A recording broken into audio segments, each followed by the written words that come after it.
Hello, hello nga mga Mima.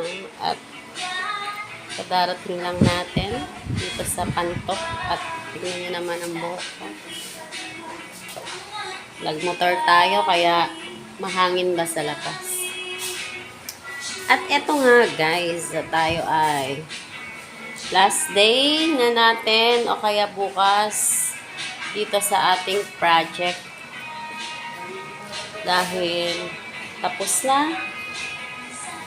Another project done na naman tayo guys. At ayan, ipakita ko sa inyo yung mga nagawa natin dito sa house guys. At dito tayo muna sa CR. Ayan guys. At eto ang sink. Sinagyan ng maliit na cabinet. Ayan, shower. Ilagyan natin ang exhaust fan para hindi mainit. So, ito yung tayo. Saan nilagay natin? Ito yung kitchen. Ito yung nilagay ni Ronald na cabinet. Simple lang siya. Ayan. Andito na yung mga gamit ng owner kasi nga lumipat na sila.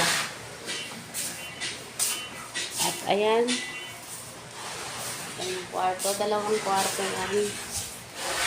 At nilagyan natin ng exhaust fan dito para yung aircon sa kabila mas madadamay itong isang kwarto.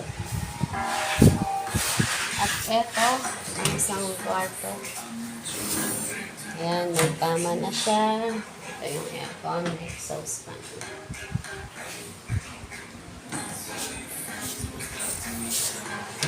Mga 40 square meter lang to guys. At ayan na, ayan ang salamin, window natin. At na-varnish na rin ni Ronald dito. Dito na lang tayo sa labas. Ayan, may ceiling na, kinapit na ang pin light. Pintura na lang dito. Si Richard. Ayun, nasa bubong. Naglalagay ng harang. Ayun nga. Ito si Richard. Naglalagay ng harang screen sa cover para hindi papasok ang pusa. Kasi maraming pusa dito. At nasisira yung mga cob light tsaka pin light. Ayan, katulad nyo, nasira. Tiyo, natuklap na naman yung ano rito, ilaw, oh.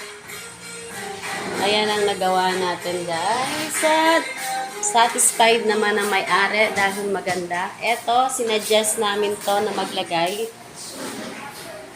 itong divider kasi nga sa punsoy na pangit yung bahay na pagbukas mo ng pinto ay kitchen agad ang nakikita.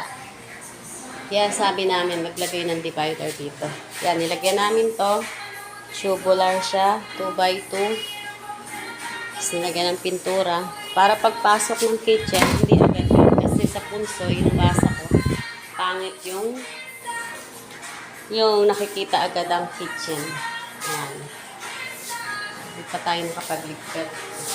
Okay, another project done. Lord, thank you. Sana may kasunod tayo. Thank you guys.